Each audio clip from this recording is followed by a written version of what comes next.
नमस्कार दोस्तों, मैं आपके साथ में हूँ मिलिंद और मैं आपको पढ़ाने वाला हूँ आज राष्ट्रपति के बारे में। सॉरी यार, मैं इतने जल्दी जल्दी नहीं बोलता, मजाक कर रहा था। भारत का राष्ट्रपति आज हम एक काम करेंगे, उस उनके बारे में उनको निचोड़ेंगे गिलास में और पी जाएंगे। इसके आगे कुछ आता ही नहीं है। देखो, मैं आपको कुछ बहुत अच्छे अच्छे फैक्ट बताऊंगा। इसके ऊपर मैंने आज तक तो नहीं देखा हूँ, मैंने छोटी मोटी एग्ज़ाम एक दो बार दिया हूँ। अभी मैं ग्रेड 1 में सिलेक्ट हूँ और देखते कब पोस्टिंग होती है यार, परेशान हूँ मैं। देखो, भारत की कार्यपालिका का अध्यक्ष कौन होता है? तो राष्ट्रपति होता है। कार्यपालिका का मतलब ये है कि जितने भी सरकारी काम जो संसद के भरोसे होते हैं भारत में, वो किसके नाम पर होंगे? तो वो होंगे सीधे सीधे राष्ट्रपति के नाम पर। कार्यपालिका का अध्यक्ष राष्ट्रपति। भारत के राष्ट्रपति की तुलना किस देश के सम्राट से की जा सकती? तो ये बच्चा बच्चा जानता है कि ब्रिटेन के सम्राट से की जा सकती है, क्योंकि अंग्रेज यहाँ आए, धुल के निकल गए। धुल के निकलने के बाद में इतना लूटे और उनको डर था कि ये देश साम्यवादी न बन जाए, इसलिए उन्होंने अपनी यहाँ संसदीय पद्धति को दे करके गए कि हमारे जैसे बेटा शासन करो, फायदे में रहोगे। हमने भी बोले ठीक है, अभी तू तो निकल, पहले पहले देखे तो जा। तो हमने ये अपना लिया और ये ठीक ठाक चल रहा है, लोकतंत्र बहुत अच्छा चल रहा है यहाँ। बोलने की आज़ादी भाई, चाइना में तो, साउथ कोरिया नहीं, उत्तर कोरिया में तो क्या बताऊँ, अब छोड़ो। तीसरा पॉइंट क्या है? तो देखो, भारत की कार्यपालिका का अध्यक्ष कौन होता है? राष्ट्रपति महोदय। भारत के राष्ट्रपति की तुलना हम ब्रिटेन के सम्राट से कर सकते हैं। थर्ड पॉइंट आता है, राष्ट्रपति की पद्धति से समस्त कार्यपालिका शक्तियाँ किसमें निहित होती? तो राष्ट्रपति। राष्ट्रपति पद्धति वाले शासन करने वाले देशों में, जिसमें भी राष्ट्र अध्यक्ष राष्ट्रपति होता है, ऐसी कंट्रीज में कार्यपालिका की सारी शक्तियाँ निहित होती है राष्ट्रपति के पास। जैसे यूएसए, अभी निकल गए डोनाल्ड ट्रंप, अब आ गए जो बाइडन। भारतीय संविधान के अनुसार, चौथा देखो, भारतीय संविधान के अनुसार भारत का प्रथम नागरिक कौन होता है? राष्ट्रपति। तो प्रथम महिला कौन होगी? उनकी वाइफ। कुंवारे हैं तो क्या मालूम फिर, छोड़ो। भारत की तीनों सेनाओं का सर्वोच्च सेनापति कौन होता है? तो वो भी राष्ट्रपति होते हैं। युद्ध वगैरह होने पर सबसे पहले इनसे ऑर्डर लिया जाता है। सबसे पहले बिल पास होता है संसद में, फिर ये ऑर्डर देते हैं, तो फिर फायरिंग होती है हमारे यहाँ से। ऐसा बहुत जल्दी जल्दी कर लेते हैं हम लोग, तो तब तक अगला वाला मार वार के निपटा के निकल जाए और हम आदेश ही देखते रहे, ऐसा नहीं होएगा। छठवें पे आते हैं। देखो, भारत के राष्ट्रपति पद के लिए उम्मीदवार की न्यूनतम आयु कितनी होनी चाहिए? यानी हमें मान के चलते हैं कि 35 वर्ष का अगर हो गया है तो देश संभाल लेगा। वाह, यहाँ एग्ज़ाम नहीं निकल रही है। नहीं, कुछ बंदे होते हैं अच्छे होते हैं, गॉड ब्लेस यू। राष्ट्रपति का चुनाव किस पद्धति के द्वारा होता है?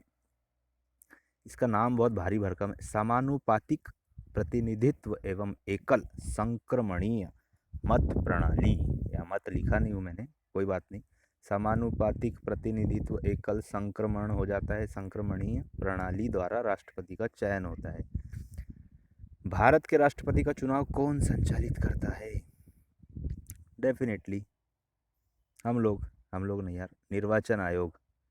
ठीक है, निर्वाचन आयोग। राष्ट्रपति, नौवा देखो ये वाला, राष्ट्रपति के चुनाव संबंधी मामले कहाँ भेजे जाते हैं? चुनाव संबंधी मामले मतलब कोई लफड़ा हो गया तो ये जाता है सीधे सुप्रीम कोर्ट में। 90 पर था ना? हाँ ठीक है, सर्वोच्च न्यायालय में। ठीक है, हाई कोर्ट में नहीं, सर्वोच्च न्यायालय में। अब देखो क्या बोलता है, 10वां, भारत के राष्ट्रपति का चुनाव कितने वर्षों के लिए होता है? अबे ये क्वेश्चन ना बहुत, 5 वर्षों के लिए।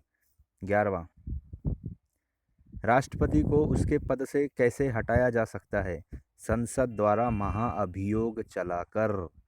संसद के किसी भी सदन में उसके खिलाफ महाअभियोग का प्रस्ताव लाया जा सकता है, और उसकी कुछ कंडीशंस है, वो आगे बताएंगे कितने लोग ला सकते हैं, ऐसे जबरन में नहीं होता। नहीं तो राष्ट्रपति कोई बनना ही नहीं चाहे। 12वां देखो, राष्ट्रपति पर महाभियोग किस आधार पर लगाया जा सकता है? संविधान का अतिक्रमण करने पर। संविधान का अतिक्रमण करने पर। संविधान के अतिक्रमण का मतलब ये है कि संविधान के कानून जो लिखे हैं राष्ट्रपति के लिए, उसके खिलाफ अगर गए, कहीं फ़ायदा पहुंचा रहे हो, कहीं कुछ कर रहे हो, ज़बरदस्ती में फांसी माफ़ कर रहे हो किसी की, किसी ने बलात्कार किया है 15-20 लोगों का और तुम फांसी माफ़ कर रहे हो, ये अतिक्रमण के अंदर में आता है।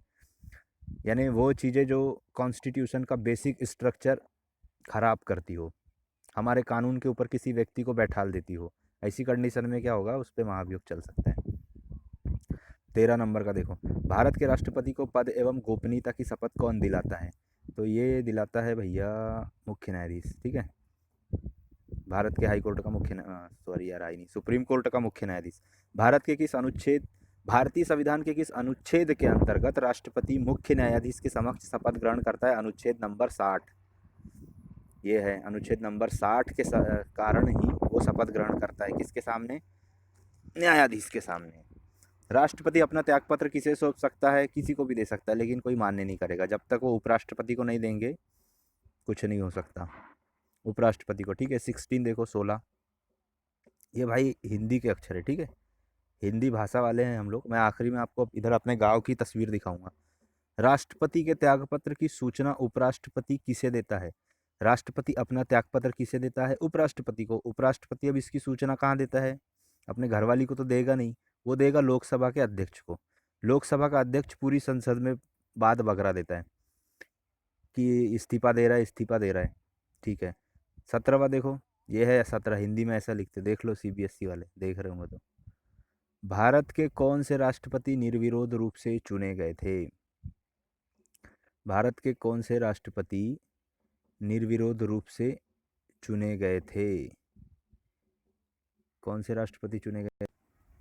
नीलम संजीव रेड्डी, ये चुने गए थे निर्विरोध रूप से। यानी ये दबंग वबंग नहीं थे, इनके खिलाफ ये नेचर अच्छा होगा तो कोई खड़ा ही नहीं हुआ होगा, ऐसी बात है। स्वतंत्र भारत के प्रथम राष्ट्रपति किस राज्य से थे? बिहार से थे। बहुत भयानक क्वेश्चन है। भारत के किस राष्ट्रपति की मृत्यु कार्यकाल खत्म होने से पहले हो गई थी? डॉक्टर जाकिर हुसैन। डॉक्टर जाकिर हुसैन ये ऐसे बंदे थे, और के आर नारायणन जो राष्ट्रपति रह चुके हैं, ये दोनों बंदे भैया पहले उच्चायुक्त रह चुके हैं। ठीक है, ये ऐसे राष्ट्रपति है जो पहले सिविल सर्विस में अपनी सर्विस दे चुके हैं, ये याद रखना, डॉक्टर जाकिर हुसैन। और अभी क्या बताया था मैंने, याद कर लो, मैं भूल गया। के आर नारायण बताया था मैंने, है ना, ये सिविल सर्विस में थे। भारत का राष्ट्रपति किसकी नियुक्ति नहीं करता है?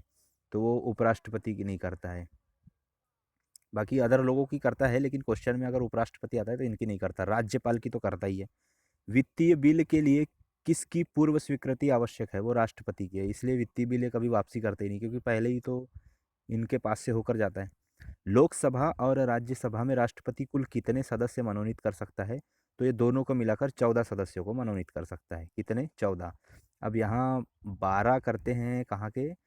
राज्यसभा के लिए, जो कला साहित्य ये वो लंद फंद ये दुनिया भर के जो महारत थी उनको करते हैं, जैसे लता मंगेशकर जी भी आई थी, क्रिकेटर आए थे, ऐसे बहुत सारे लोग, जावेद अख्तर साहब आए थे, ये सब दुनिया भर के हैं। ये अपने अपने क्षेत्र में महारत हासिल रखने वालों को, 12 लोगों को राज्यसभा के लिए मनोनीत कर सकते हैं। राज्यसभा का कार्यकाल 6 साल का होता है। ठीक है, और जो 2 लोग हैं वो एंग्लो इंडियन हैं।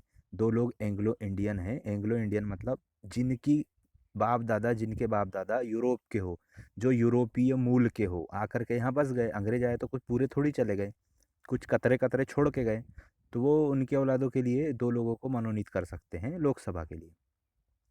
23, ये ऐसे 23 लिखते हैं हिंदी में। कौन कार्यवाहक राष्ट्रपति तथा उच्चतम न्यायालय का मुख्य न्यायाधीश रहा है? एम हिदायतुल्ला। ये बड़ा भारी क्वेश्चन है, क्योंकि ये साला 24 लाख के लिए पूछ लिए थे अमिताभ बच्चन जी ने, अभी कौन बनेगा करोड़पति में। ये एक ही रहे हैं ना, एम हिदायतुल्ला न्यायाधीश भी रहे हैं और इन पर कार्यभार भी था राष्ट्रपति होने का। ये ऐसे एक ही बंदे थे। ठीक है, आगे बढ़ो। 24 नंबर देखते हैं। 24, भारत के राष्ट्रपति को कौन सलाह देता है? संघीय मंत्रिपरिषद, जिसमें प्रधानमंत्री जी भी आ जाते हैं। अब संघीय मंत्रिपरिषद क्या है इसके बारे में भी बाद में देखेंगे, भयानक डिटेल से बनाना पड़ेगा। किस विधेयक को राष्ट्रपति पुनर्विचार के लिए नहीं लौटा सकता? ये धन विधेयक की बात कर रहे हैं हम यहाँ पर। हम कौन से नंबर पर आ गए? 25। किस विधेयक को राष्ट्रपति पुनर्विचार के लिए नहीं लौटा सकता? तो धन विधेयक को नहीं लौटा सकता। ठीक है, अब देखो, बाहरी आक्रमण अथवा युद्ध की स्थिति में आक्रमणकारी के विरुद्ध युद्ध की घोषणा कौन कर सकता है? युद्ध की घोषणा कौन कर सकता है? तो वो भारत का राष्ट्रपति कर सकता है, लेकिन संसद की अनुमति के बगैर नहीं हो सकता। किसी व्यक्ति पर दोष सिद्ध होने की स्थिति में उसे क्षमादान की शक्ति किसके पास में? राष्ट्रपति के पास में। 28 नंबर पर आओ। भारत के राष्ट्रपति ने किस मामले में वीटो शक्ति का उपयोग किया? ये थोड़ा सा भारी क्वेश्चन है, आते रहता है, ठीक है। डाकघर अधिनियम देख लेना। शुरुआत में डाकघर के लिए इन्होंने वीटो का प्रयोग किया था। वीटो क्या है? वीटो एक ऐसा पावर है जिसको लगा देने के बाद में ऐसा है कि वो चीज़ें आगे नहीं बढ़ सकती। वीटो के बारे में मैं बाद में बहुत डिटेल से बताऊंगा, लेकिन ये एक शक्ति है जो इस वीटो का उपयोग करने पर ये अधिनियम लागू ही नहीं होता। 29 नंबर पे आओ। भारत के राष्ट्रपति व उपराष्ट्रपति की अनुपस्थिति में कार्यवाहक राष्ट्रपति कौन हो सकता है? तो ये सर्वोच्च न्यायालय के मुख्य न्यायाधीश हो सकते हैं। अब आप बोलोगे मुख्य न्यायाधीश ही नहीं है, तो ऐसी कंडीशन तो आई नहीं, नहीं आई तो इसमें फिर सर्वोच्च न्यायालय के कोई वरिष्ठ न्यायाधीश हो सकते हैं, ठीक है।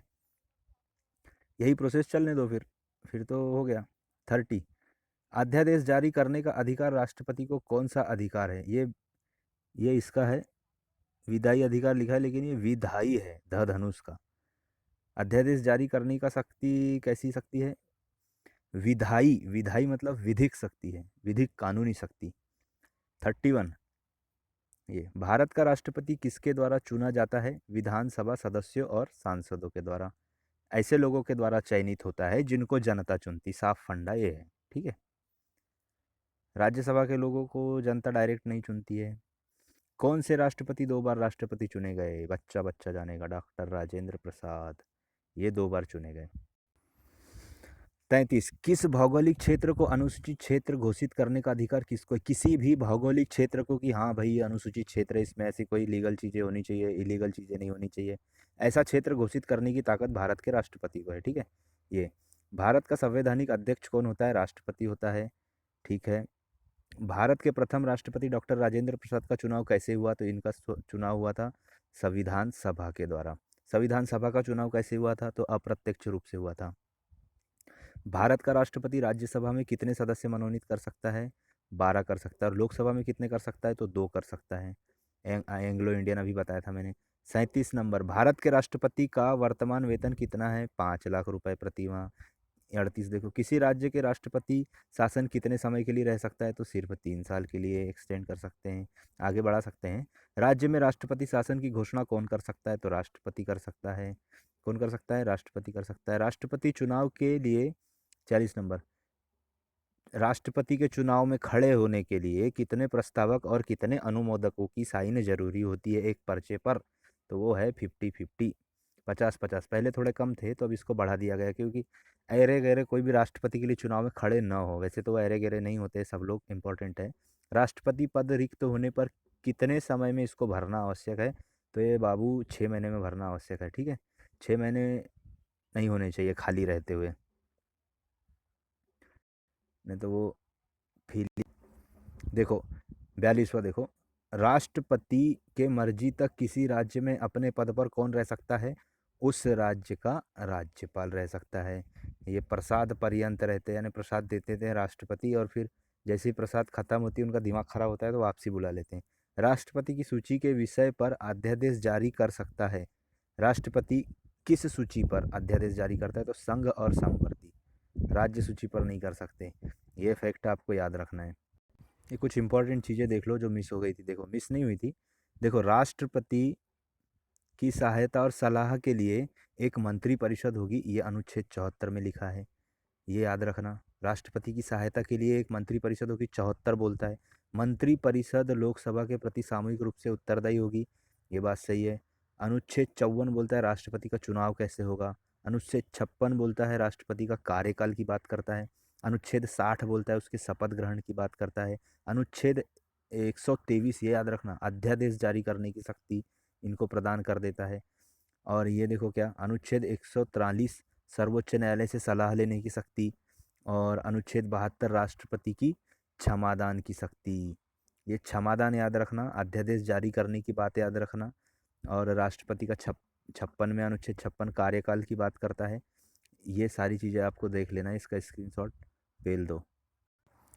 85, देखो संसद के सत्र का सत्रावासन तथा भंग करना, ये भी इन्हीं पर डिपेंड करता है, लेकिन ये ऐसा नहीं, ये भी संसद की मर्जी के बगैर नहीं हो सकता है, ठीक है। 72 तो क्या है, अनुच्छेद 72 क्षमादान की शक्ति है। अनुच्छेद 85 है संसद के सत्र का 17वां सन तथा भंग करना।